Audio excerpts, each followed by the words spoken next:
Hi everybody, this is Tony Mazzocchi with the Music Parents Guide, and I'm here with a good friend Paul Korn, and we're going to talk about how to put the clarinet mouthpiece together. We're going to assume that you've already watched the video on how to put a clarinet together, and that's all done. And so now we've got the clarinet mouthpiece, which is slightly complex, right? But most parents and most students can absolutely do this before they've had their first lesson.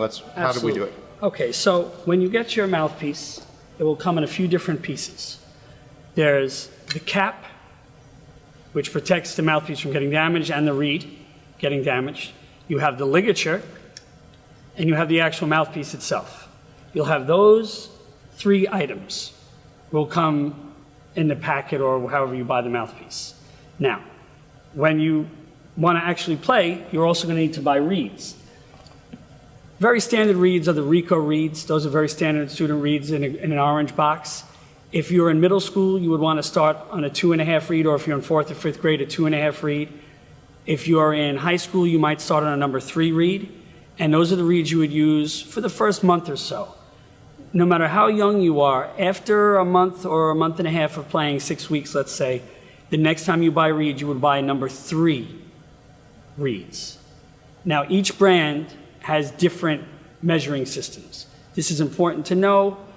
The best advice I can give you is to buy Rico orange box reeds because they're cost effective for a young player. They will definitely work, and they're readily available in most music stores. I mean, there are other great brands of reeds, but for a beginner, these are perfect and worth the money.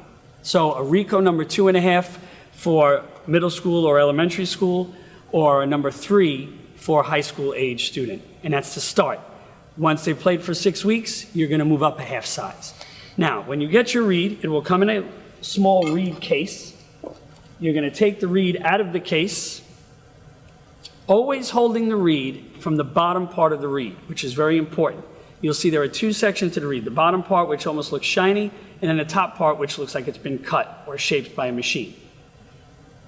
You always handle it by the bottom part, and you pull the reed out of its case from the bottom part, you hold it there, and then you put the reed in your mouth for about a minute. Minute and a half. You don't want it in there too long because then the reed will get waterlogged and it won't work properly. So you leave the reed in your mouth, and while you're doing that, you're going to take the other pieces of the mouthpiece and put them together. A few other small things about the reed. Sometimes you'll take the reed out, and if you look dead on the center of the reed or the middle of the reed, it'll look a little wavy or it looks like it's warped. That will go away from leaving the reed in your mouth and getting the moisture back in the reed. That just happens from the weather. Kind of crinkles up the reed. The other thing is the top of the reed, the tip of the reed, the cut part is very sensitive. So without trying at all, if I touch it ever so slightly on the tip, I just ruin my reed. You can see here, now the corner is bent. So it's very important to handle the reed from the bottom. Now, that said, you'll be wetting up your reed in your mouth, and while you do that, you're going to take your mouthpiece and we're going to put it on the top part of the clarinet. So you hold the top part of the clarinet here firmly, and you take your mouthpiece and you twist it on. Push down and twist. Now, the parts of the mouthpiece, this is called the facing, the flat part here. This is called the beak. The facing faces you. That's the easy way to remember it. The facing here, which is the flat part, is also lined up with the register key of the clarinet. That's this long key here. So you make sure it's nice and centered, lined up there. Once you've got that, usually the reed would still be in your mouth. I took the reed out so you can hear me clearly. Then you're going to take your ligature. Now, if you watch YouTube or if you watch videos, some clarinet players, you'll see they have what's called an inverted ligature. And that means the screws are facing this way.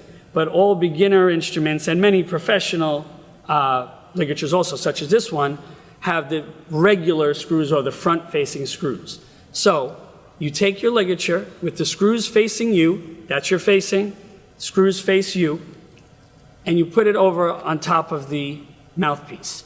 Now, when you first get your mouthpiece, the screws are going to be a little tight, and the metal for the ligature will be a little tight. Don't be alarmed, it is the right size. You're just going to have to loosen the screws a whole bunch and give a little room because you're going to slip the reed in between the mouthpiece and the ligature.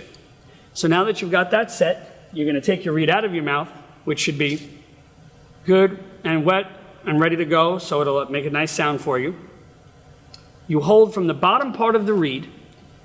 With your left hand, you can lift up the ligature ever so slightly. See what I'm doing here? I'm just raising it up, holding from the side and the bottom. I slide the reed down underneath the ligature. Now, you want to very carefully line up the bottom of the reed and the top of the reed so it's even on either side. And the top of the reed should be even with the top of the mouthpiece. So if you look at it nice and close, you'll see that it's not below or above. Below, you'll be able to see the black of the mouthpiece, and it will not play properly for you. So even that much below is too low. If you're too high above, you'll see it sticking out from the top on the other side. So you want to make sure it's nice and even so the instrument will play properly for you. Now, I'm sure that a lot of kids and parents are going to want to put the reed on first and then the ligature then. Why don't we want to do that? We don't do that because accidentally you will chip the reed. Right. It won't be on purpose, but it will happen. All right, believe it or not, in the military, that's protocol. Professional military musicians, they're required to put the ligature on first, which is something interesting I learned a little while back. That said, with your finger, you're going to slide it up. You're going to hold from the middle of the reed, drop down, and now to position the reed, you can use your thumb and your pointer finger on the other hand to get it lined up where you want it. Once you get that nice and in line, you're going to center up your ligature. It should be below the beak. Some mouthpieces have a little line to guide you, but you just need to know it's slightly below the end of the beak of the mouthpiece.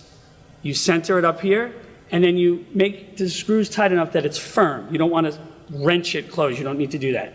Just firm. And you're ready to go.